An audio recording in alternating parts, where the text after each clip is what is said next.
सो मुझे फील नहीं हो सका कि मैं किस मुश्किल स्टेज में जा रही हूँ। बस मेरा सिर्फ एक कंसल्टेंट था जिसने अपना नंबर बंद कर लिया था। उसे 3 दिन तक मैंने कुछ नहीं खाया था सर। 3 दिन तक मुझे समझ ही नहीं आ रहा था मैं करूँ तो क्या करूँ। अस्सलाम वालेकुम।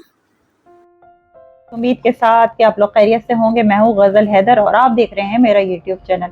आज का पॉडकास्ट हमारे लिए बहुत अहम है। आज का पॉडकास्ट में एक ऐसी लड़की से मैं आपकी मुलाकात करवाऊंगी जिससे पढ़ लिख के वालिदैन का नाम रोशन किया, अकेली इटली गई और वहां से एमफिल की डिग्री हासिल की। बाकी उन्होंने क्या स्ट्रगल की अपनी जिंदगी में, जानते हैं उन्हीं की जबानी। अस्सलाम वालेकुम। वालेकुम सलाम फजल। जैसे एनएडी में वालिदैन की बड़ी ख्वाहिश होती है कि उनके बच्चे एनएडी में जो है वो दाखिला लें और बड़े प्राउड फील करते हैं वो कि हमारे बच्चे एनएडी में पढ़ रहे हैं। थोड़ा सा उसके बारे में बताएं, एनएडी के बारे में अपना। इंजीनियरिंग मैंने किया है सेंट लॉरेंस कॉलेज से अपना कंप्लीट किया है। बड़ी एफर्ट थी इंजीनियरिंग में एडमिशन लेना, क्योंकि आपको पता है कि हमारा स्पेशली मिडिल क्लास तबका प्रेफर करता है शादी कर देना। So it's a long struggle कि मैंने एनएडी में दाखिला लिया। उसके लिए मैंने काफ़ी ज़्यादा प्रैक्टिस की, काफ़ी ज़्यादा कोचिंग्स ली हैं और सारी चीज़ें। इसके अलावा मैं बताना चाहती हूँ, मैंने एरोनॉटिकल इंजीनियरिंग भी की है। मैंने उसके कोर्सेज वगैरह दिए हैं। मैंने रिसालपुर में ट्रेनिंग भी ली, बट क्योंकि मैं फ्लैट फुट हूँ इस वजह से मैं आगे उस चीज़ को कंटिन्यू नहीं कर सकी। सो देन फिर मैंने सिविल इंजीनियरिंग की तरफ आगे अपना फोकस का जरिए काम किया। इसके साथ मैंने अपनी पढ़ाई नहीं छोड़ी, मैं डिफरेंट कोर्सेज और करती रही। और उसके अलावा मैंने अपनी खुद की छोटी सी एक कंस्ट्रक्शन कंपनी, यहाँ पे कंसल्टेंसी की कंपनी अपनी खोली और उस पर छोटे मोटे प्रोजेक्ट्स अपने करती रही। अल्हम्दुलिल्लाह मैंने 8 अपने अलहदा खुद के प्रोजेक्ट्स कंप्लीट किए हैं जो कि अदर देन मेरी जॉब के हैं, और मेरी कंपनी अभी भी है। सो वो जुनाइदीन टॉरियर्स के नाम से है। अच्छा, उसके बाद इन्होंने सफर किया इटली का। इसके बारे में बताएं, आपका इटली का सफर कैसा रहा, वहां आपको क्या क्या मुश्किलात पेश आई और कितने पैसे लेके गई थी आप इटली? अच्छा जी, इटली का सफ़र बड़ा ही अनएक्सपेक्टेड सफ़र था। मेरे घर वालों में से कभी कोई इस तरह से पढ़ने के लिए बाहर नहीं गया, या मैं कहूँ कि मेरी बैकग्राउंड से सोसाइटी में शादी कर दें, हमारी यहाँ एक है कि बस पढ़ लिया हो गया कि अब तो सब कुछ हो गया। अल्हम्दुलिल्लाह मेरे पास अपनी गाड़ी भी थी, अल्हम्दुलिल्लाह एक घर भी था, सब कुछ था अल्हम्दुलिल्लाह। बिजनेस मैंने अपना सेट कर लिया था, नौकरी मैं अलहदा कर रही थी। तो मेन फोकस लोगों का यही था कि शादी हो जाए और फैमिली रिलेटिव्स, आपको पता है ज़्यादा प्रेशर होने का असमा दयारे गैर और एक अकेली लड़की जिसको कोई पीछे से बैक सपोर्ट थी नहीं, वो अपने ही बलबूते पे गई। इसके बारे में बताएं। आप स्कॉलरशिप पे गई थी? जी, मैं स्कॉलरशिप पे इटली गई थी। अच्छा, मज़े की बात ये है कि कुछ फील इसलिए नहीं हुआ कि जिस दिन मुझे इटली जाना था, ये 10 अक्टूबर की बात है, 10 अक्टूबर 2019 की बात है। आप यकीन जाने उस तक मैं नौकरी कर रही थी। 10 अक्टूबर को भी मैं नौकरी से अपनी आई थी, आकर मैंने अपना बैग पैक किया था, अपने घर वालों को बोला था अब मैं जा रही हूँ। सो मुझे फील नहीं हो सका कि मैं किस मुश्किल स्टेज में जा रही हूँ। और वहाँ जाके ज़ाहिर है मेरी ज़िंदगी मुकम्मल बदल गई। जहाँ तक पैसों की बात है, यहाँ पे मैंने अपना यहाँ से सारा सरमाया वाइंड अप किया। यहाँ पे जो इन्वेस्टमेंट की हुई थी, तो मैं पाकिस्तानी 7 लाख रुपए अपने साथ लेकर गई थी। आपको ऐसा नहीं लगा कि आप एक बहुत बड़ा रिस्क ले रही हैं जिंदगी का?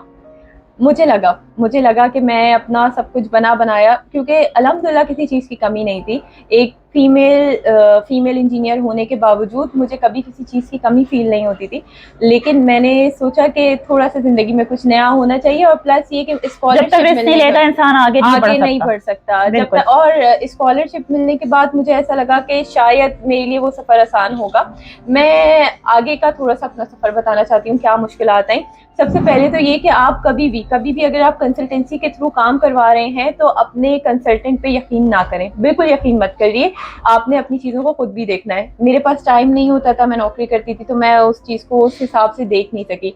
जब मैं वहाँ गई तो मेरा बहुत सारा पेपर वर्क मिसिंग था, अच्छा खासा पेपर वर्क मिसिंग था। कितनी मुश्किलात आई? बहुत मुश्किलात आई, बहुत। मैं आपको नहीं बता सकती। एक मोमेंट ऐसा था कि मुझे वापस आने जैसा फील हो रहा था, क्योंकि जितनी अमाउंट में लेके गई थी वो काफ़ी नहीं थी कि मैं उसमें सर्वाइव कर सकूं। असमा कहना चाह रही हैं कहीं इनकी हिम्मत जो है वो थोड़ी सी टूटी भी, लेकिन उन्होंने काफी दफा मतलब यहाँ से मुझे बताया गया था कि वहाँ से आपको हॉस्टल मिल जाएगा, आपके हॉस्टल का कोई इशू नहीं है, आपने कोई परेशान नहीं होना, आपकी सारी चीजें आसान है, आपने जाना है, आपने सिर्फ डॉक्यूमेंट देने हैं, आपको मिल जाएगा। वो इतना आसान नहीं था जितना दिखाया गया। आसान नहीं है जितना आपको दिखाया गया है। सबसे पहले उतरते ही जब आपको इटालियन में बोर्ड्स नजर आते हैं और आपको इंग्लिश बोलने वाला कोई बंदा नजर नहीं आता, जाने लिटरली गजल मुझे कुछ समझ नहीं आ रहा था, क्योंकि मेरे पास किसी का कांटेक्ट नंबर नहीं था। यूजुअली स्टूडेंट से कांटेक्ट करके जाते हैं, मेरे पास मेरा सिर्फ एक कंसल्टेंट था जिसने अपना नंबर बंद कर लिया था।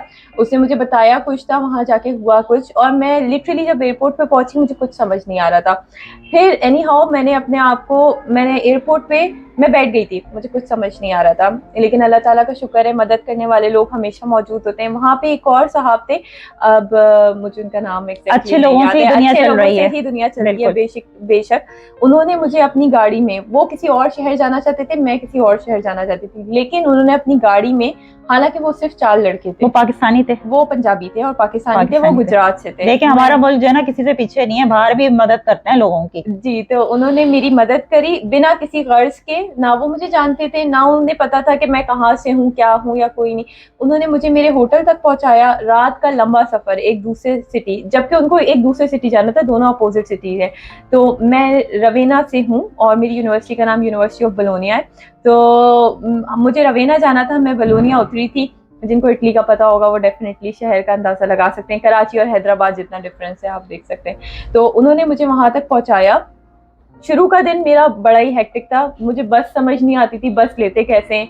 वहां आप लोगों से इंग्लिश में बात करना चाहेंगे तो सामने से कोई इंग्लिश में बात ही नहीं करता। तो फिर आपने कम्युनिकेशन कैसे की लोगों आप से? नहीं सोच सकती, 3 दिन तक मैंने कुछ नहीं खाया गजल।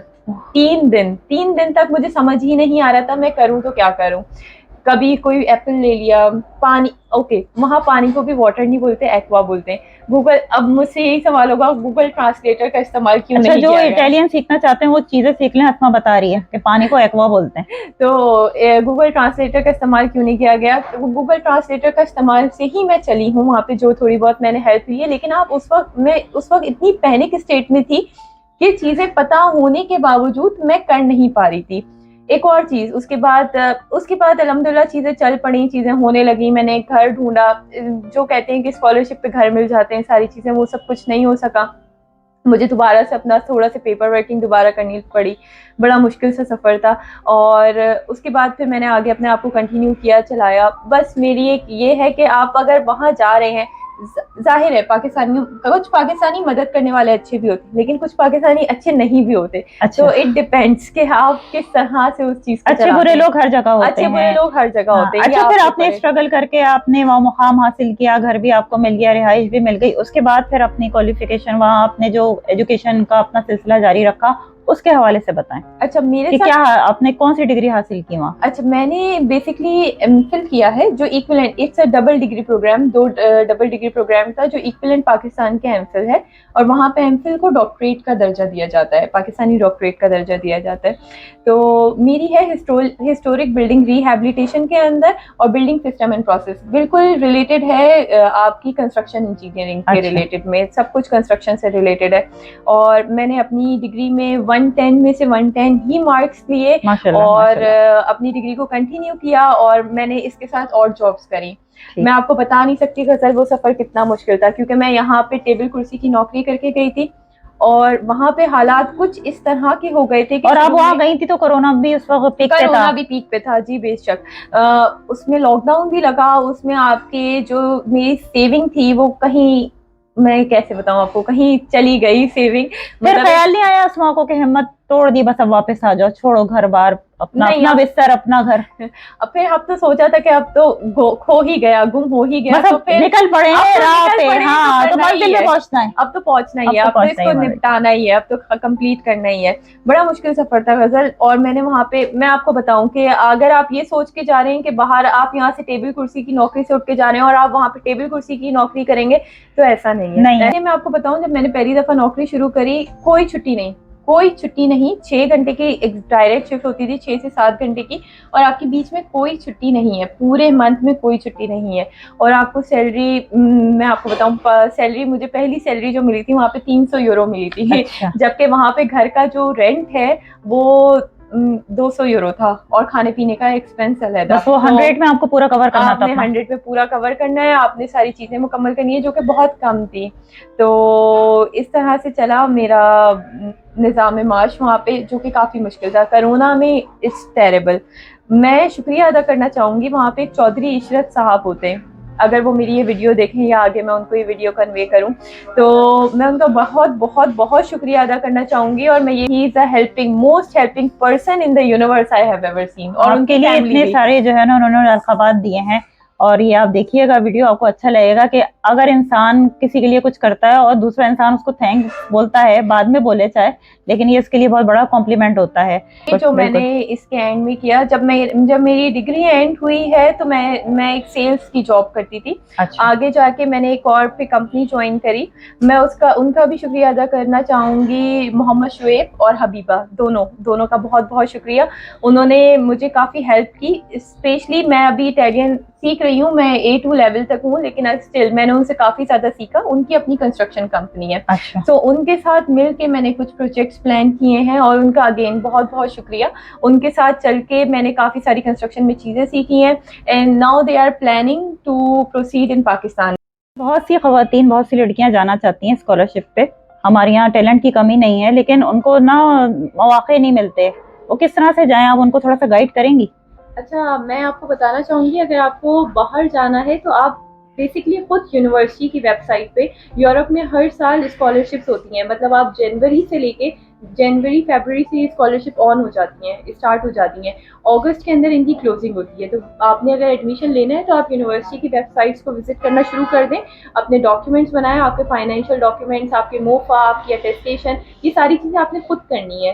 तो आपको थोड़ी सी एफर्ट ज़रूर है, लेकिन हर चीज़ आपकी यूनिवर्सिटी के पेज पे मौजूद होती है। लेकिन मैं आपको बता दूं कि अगस्त के अंदर स्कॉलरशिप की डेडलाइन क्लोज हो जाती है। तो अगर कोई कंसल्टेंट के थ्रू अगस्त के बाद अप्लाई कर रहा है और उसको ये लगता है कि उसको स्कॉलरशिप मिल जाएगी, तो वो इस फ्रॉड में ना आए प्लीज़। तो मैं आपको ये बताना चाहती हूँ कि ये पीरियड होता है इसका। बाकी प्रोसेस सब कुछ यूनिवर्सिटी की वेबसाइट पे होता है।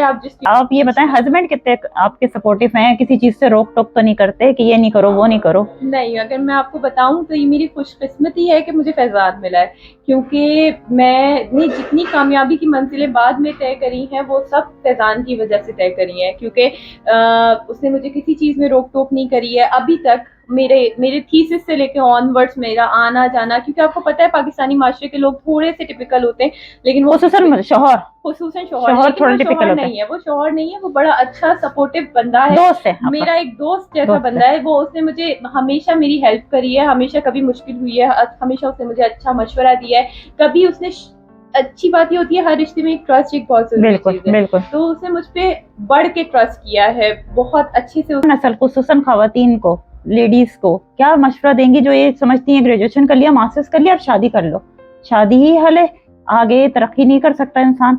नहीं, मैं मशवरा देना चाहूंगी कि कोई अच्छा सा मैसेज दें आप। ये अच्छा सा लड़कियों को पता तो चले ना, अकेली लड़की जा सकती है, सरवाइव कर सकती है, वो भी तरक्की कर सकती है। बेशक बेशक बेशक। आपको की स्किल्स को चार दीवारी के अंदर रखने के लिए नहीं बनाया गया है। आपकी जो भी स्किल्स है, कभी कभी आपके हालात नहीं होते कि आप नहीं बाहर निकल सकते, जरूरी नहीं है हर किसी के हालात ऐसे ही हो, लेकिन जितनी आपकी स्किल्स हैं उनको यूटिलाइज जरूर करें। हम सिर्फ खाना पीना बनाने के लिए या एक जिंदगी में नहीं आए, हमें जिंदगी को एक्सप्लोर करना है। हमारे बहुत बहुत शुक्रिया गजल आपका कि आपने नॉर्मल जिंदगी में रहने वाले कामयाब लोग, मिडिल क्लास कामयाब लोगों को भी इस माशरे का हिस्सा बनाया, इस माशरे में तरक्की का एक पार्ट बनाया है। बहुत बहुत शुक्रिया इस चीज़ का। और गजल के व्लॉग्स को लाइक एंड सब्सक्राइब करें ताकि और इस तरह के नॉर्मल मिडिल क्लास लोग जो इस माशरे की तरक्की का हिस्सा है उन सब की स्टोरीज आप तक पहुँच सकें। शुक्रिया जी जनाब, कैसी लगी आज की हमारी वीडियो आपको? अगर पसंद आई है तो मेरे चैनल को लाइक और सब्सक्राइब करना मत भूलिएगा। अगली दफ़ा किसी और गेस्ट के साथ हाजिर होंगे, तब तक के लिए अल्लाह हाफिज़।